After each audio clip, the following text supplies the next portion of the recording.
Oke, what's up guys? Ya, gue mau bahas pertandingan big match ya.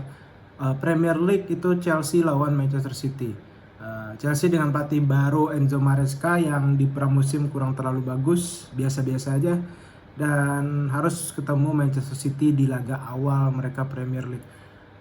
Formasinya 4-2-3-1 Chelsea dengan kiper Robert Sanchez, terus juga wingback Cucurella dan Malo Gusto. Center back Fofana, Wesley Fofana dan juga Levi Colwill.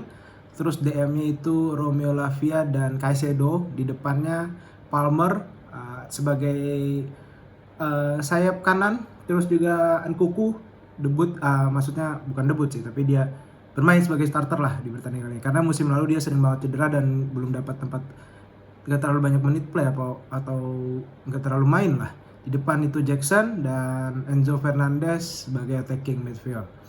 Nah, City dengan 3-2-4-1 formasinya, kipernya Ederson, terus Akanji, Ruben Dias dan Gvardiol sebagai center back. Di depannya dari Luis Kovacic sebagai DM, terus sayapnya itu dari Doku dan Savinho langsung jadi starter. Doku di posisi kanan ya, biasanya kan dia di kiri gitu, Savinho yang di kiri, Bernardo Silva dan Kevin De Bruyne di belakang strikernya Erling Haaland. Masuk di babak pertama itu di menit ke-18 Erling Haaland dapat mencetak gol dengan mudah ya, karena kita tahu memang Haaland ya butuh seperempat peluang pun dia bisa ciptakan untuk jadi gol. Assist dari Bernardo Silva. So far ya Chelsea ketinggalan lebih dulu. Sebenarnya di babak pertama pun Chelsea cukup ngelawan lah, cuman memang finishing atau di final third-nya itu kurang bagus sih kalau gue lihat. Banyak sekali miss peluang, terutama juga dari Jackson atau Enzo juga ya. Sayang tidak bisa terjadi gol. Akhirnya gue lihat Savinho dan juga Jeremy Doku itu bermain cukup bagus. Savinho juga oke lah, maksudnya dia bisa beradaptasi dengan tim ini dan dia juga cukup bermain lumayan lah kalau gue bilang. Terus juga Bernardo Silva cukup keren banget mainnya, KDB seperti biasa, dan Haaland pun beberapa peluang, sedikit peluang pun dia bisa jadi cetak gol. Nah, sementara untuk Chelsea, Enzo gue rasa cukup bermain oke lah. Terus juga Romeo Lavia, Cucurella so-so sih, cuman Palmer yang agak sedikit gak kelihatan. Jackson juga banyak peluang yang tidak bisa dikonversi jadi gol. Nkunku pun biasa banget, cenderung bermain gak terlalu bagus. Caicedo juga ya standar banget sih, paling Enzo doang yang bisa cukup oke dalam bermain ya. Sementara City hampir squadnya rata-rata semua pemainnya bermain cukup bagus. Akhirnya masuk gol tambahan dari City di menit 84, itu gol Kovacic, golnya keren, shoot di luar kotak penalti. Ya, Kovacic lumayan lah dalam pertandingan kali ini, dia punya kontribusi terlepas dari golnya cukup bagus. Dan yang paling penting adalah ketika City bermain dengan KDB, Bernardo Silva, terus juga ya yang utama itulah KDB dan Bernardo Silva, mereka cukup mengerikan skuad ini seperti musim lalu juga. Tapi ketika Bernardo Silva dan KDB nggak main, itu ngaruh banget di City, seperti hilang arah lah permainannya, gak ada pemain kreatifnya. Terbukti waktu kemarin melawan MU di babak pertama belum ada bermain KDB dan juga Bernardo, tapi mereka jadi bermainnya cukup ya nggak terlalu bagus lah. Tapi kalau mereka KDB dan Bernardo main itu top sih tim ini. Tambah lagi kalau misalnya Rodri bisa bermain ya, karena Rodri cedera. Tapi Kovacic so far masih bisa menghentikan peran Rodri, kalau Luis masih jauh levelnya di bawah Rodri.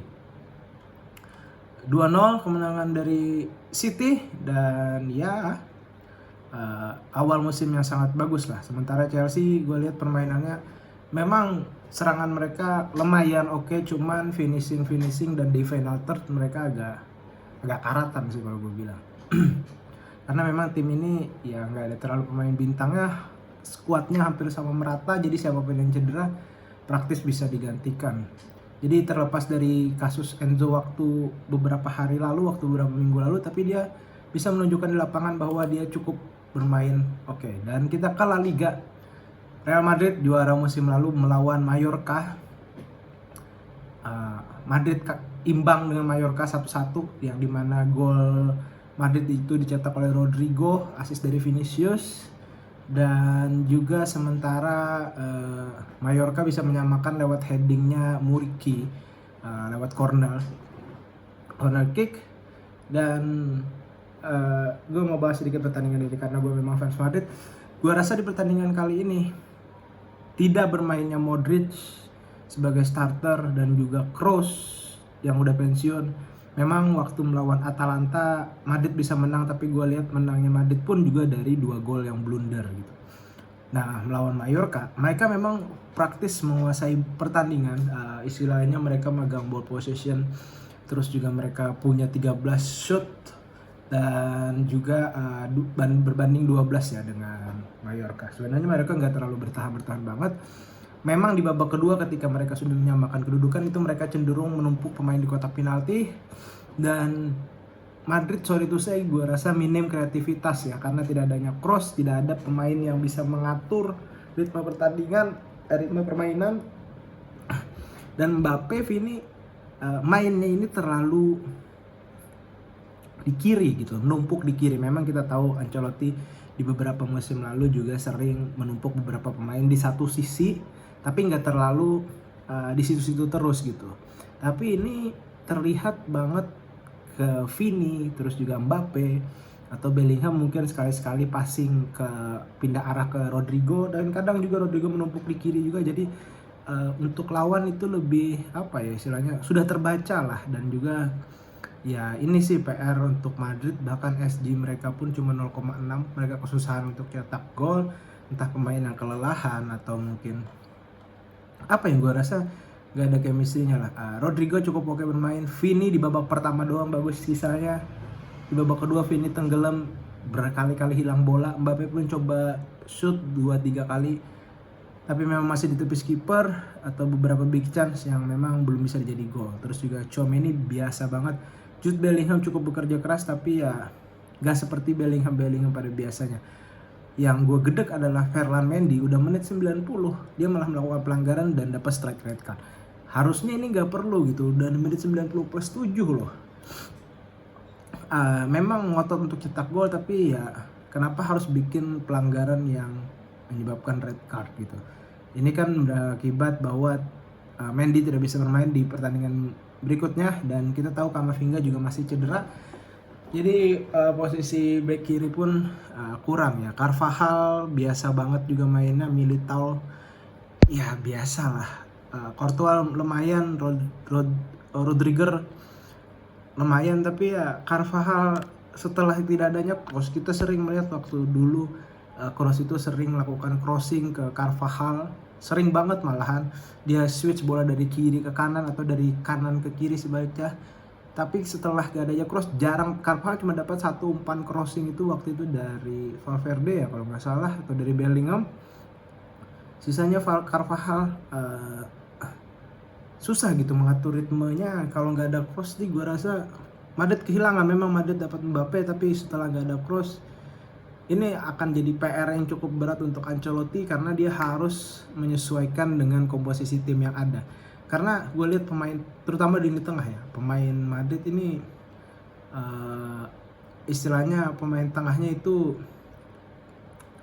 gelandang yang hampir mirip-mirip tipenya. Valverde, Bellingham lebih ke attacking, Aurelio Tchouaméni lebih ke DM, Valverde juga ya istilahnya cukup bagus untuk mengcover defense, tapi untuk offense masih jauh levelnya dari Kroos. Dan jadi kurangnya pemain yang bisa mengatur lini serangan dari Real Madrid ini adalah PR untuk Ancelotti. Tapi memang awal musim startnya kurang bagus, mereka harus imbang sementara Barcelona kemarin menang. Tapi ya kita tunggu apakah Ancelotti bisa, semoga saja bisa membuat tim ini kembali ke permainan topnya lah istilahnya. Mbappe pun masih belum dapat feel-nya, masih belum bisa mencetak gol di La Liga. Terus juga Vini agak jelek ya di babak kedua. Ya sekali lagi yang gue lihat adalah mereka terlalu sering kebaca serangannya tertumpuk di kiri gitu. Pasti ke Vini atau ke Mbappe gitu. Sesekali yang passing ke sisi kanan gitu. Jadi ya Mallorca pun juga mereka bermain pragmatis gitu, memanfaatkan long ball, adu crossing, tapi ya akhirnya mereka bisa cetak gol di menit ke-50-an lewat corner kick. Ya ini sih PR sih untuk Madrid sih.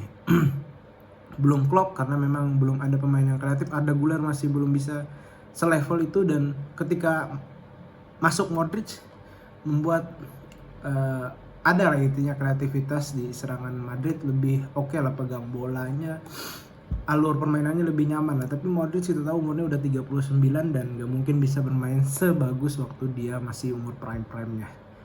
Oke, segitu dulu, semoga bisa Madrid lebih berkembang lagi permainannya, dan ini memang hasil yang buruk, tapi kembali lagi nih seperti yang Jude Bellingham bilang bahwa ini liga gitu, maraton bukan sprint. Jadi ya kita will sih apakah Madrid bisa bersaing untuk jadi juara La Liga, karena mereka memang targetnya sapu bersih trofi ya. Ya kita nantikan lah. Oke lah, segitu dulu video kali ini.